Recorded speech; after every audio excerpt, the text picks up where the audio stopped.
new is before us, whether we like it or not.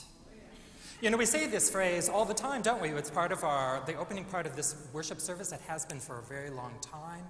The old has gone away, the new is before us. We repeat this over and over again. And I wonder if we ever stop to think, well, if the new is before us, something's going to change. And how do I feel about that?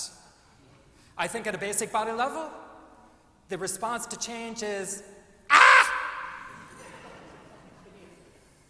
Sometimes it might be like, wee!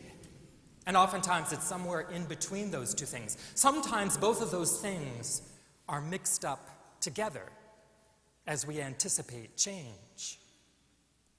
We look at where we are and we see that something new is coming and we kind of do that computation. Is this a good thing or not? And we probably hang out in that space for quite a while. It's not too often, well, I don't know how it is for you, but for me, it's not too often where someone says, okay, this is whatever new thing is, and I say, okay, I'm right on board. Like I remember, a few years ago, they changed the way that the keys and the locks worked on the doors in the church. So that then a whole bunch of them you couldn't open with a key anymore. There were just a few you could open with a key. And I'm one of the people at the church who always needs to get different parts of the church. And I thought, this is so frustrating. But, after a while, I got used to the new system. And it was fine. It turned out it was fine. And I sort of learned from that experience that there probably is this period of time when something changes, something new happens, that if I just kind of relax and let myself go with the flow, go with the change, it will probably all work out and it will be fine. But there's that period of time where things are just uncomfortable. At the Oakland Y a few months ago, they took out the carpeting in the men's locker room, and they installed this kind of rubber stuff with these little knobs on it. It's like walking on Legos. It makes no sense to me, but I thought, okay, we'd just gotten back after the big change. We'd had a week where it was all closed down. We came back, and here was the Lego rubber stuff on the floor. I thought, okay, this is just like the locks on the door. I'm going to give myself a few days just to get used to it before I go to the desk and complain about it. Well, I have to say, even after a few weeks, I still don't like walking on that. But I have not gone to the desk to complain. But I might. So, something new comes, and we're not really sure whether that's a good thing or not. But I can imagine that if you were in certain circumstances in your life where things really didn't seem all that great, that if someone came to you and said, here is the possibility of new life, you could be very excited about that. Like if you had been a person that had always been poor, always been oppressed, always been at the bottom of the ladder, and someone came along and said, there is a new way, there is a new possibility, that might be a very exciting thing. And it made me kind of wonder, okay, if you're in a position where you have quite a bit, maybe you don't want things to change so much because things are nice just the way they are. But if you're in a situation where you could change almost any part of your life and things would be better, that could be a very exciting thing. And if you think about who Jesus was talking to when he was suggesting that there was this possibility of new life, he was probably talking to a lot of people for whom just a small change in their lives could be a significant shift in possibilities. That would be exciting. The scripture this phrase that we've been using in our order of service in 2 Corinthians, let me just read the first sentence again. So then from this point on, we won't recognize people by human standards. Even though we used to know Christ by human standards, that isn't how we know him now. And it occurred to me that there would have been this period of time where there would have been this shift for the followers of Jesus, where they are moving from following Jesus as the powerful and healing and wise leader to something else. But that change was probably not an automatic one or a direct one. It was probably a change that happened over time, where people understood this mystical quality of Jesus. Are you the Messiah, they would ask? But this shift from understanding Jesus as the man to understanding Jesus as the Christ, that would have been a process. I have no idea how long that took in the community of believers. But it wouldn't have been an automatic thing. So this was a shift. This was a shift that was going on between seeing this man as teacher, as rabbi, to seeing Jesus as the Christ after his death. So that kind of change, and what that means for the changes that might happen for any of us, I think is really important. Because we're not talking just about the power of Jesus' teaching, which if you just take them on their own, are plenty, thank you very much. But we're also talking about this mystical connection between Jesus and God, and the way that Jesus was able to reveal God's power, God's glory, God's Spirit through his actions, through his words, and eventually through his death and his resurrection.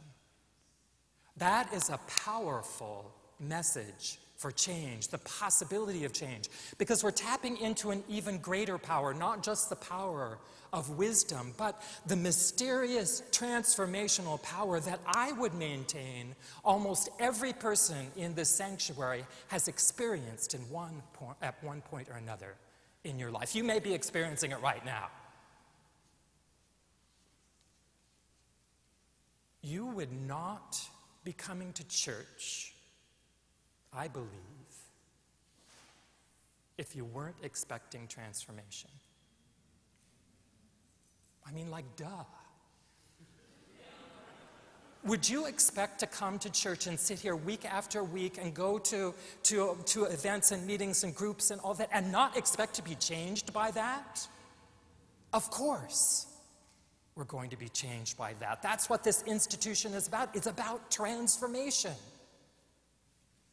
Which is ironic, because if you were looking for an institution that represented how change can happen, the church might be the last place you would look from an organizational, institutional point of view.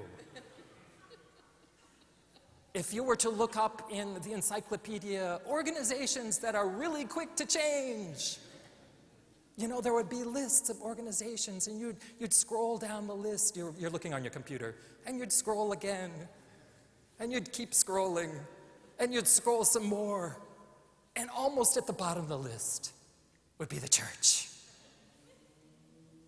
It's ironic. It's ironic, but it's kind of true. And there must be this greater wisdom. I'm sure there's this greater wisdom in the power of tradition, in the power of holding things together, in the power of doing things similar ways over lots of years. And yet we must remember that the new is before us. It's always before us, whether we like it or not.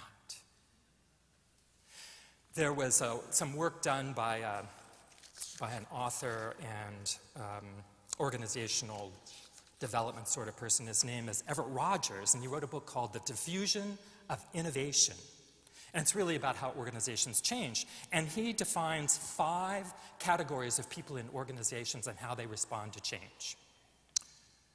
Group number 1, the innovators or the brave.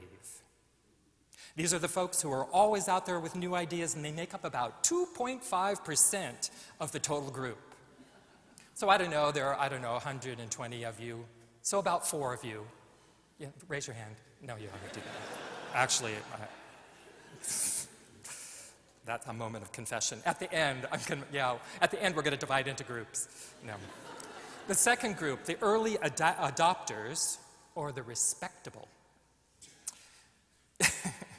Yeah, that is kind of funny if you think about churches. These are people who make change fairly quickly, being able to assess possibilities and evaluate them in short order. They are also well respected in the organization and make up about 13.5% of the whole group. Group 3, the early majority, the thoughtful. These are individuals who listen carefully to the early adopters but take a bit more time to decide, but not a great deal, and they make up about 34% of the organization. The fourth group, the late majority, or the skeptical. These are people who, as the name suggests, are very skeptical of change. They will eventually go along, but not until it is proven to be a success. They make up about 34% of the organization as well. And you'll love this last group, the laggards, or the traditional. These are the people who are not going to change, period. It's an unfortunate term, he says, but it is accurate. They make up about 16% of the organization. Interesting, isn't it? And I can imagine you all trying to figure out, okay, which group am I in, and who are my people? But it's interesting, it goes on to say that actually, if you want to make something change, you only need about 20% to get on board. That's kind of interesting, isn't it?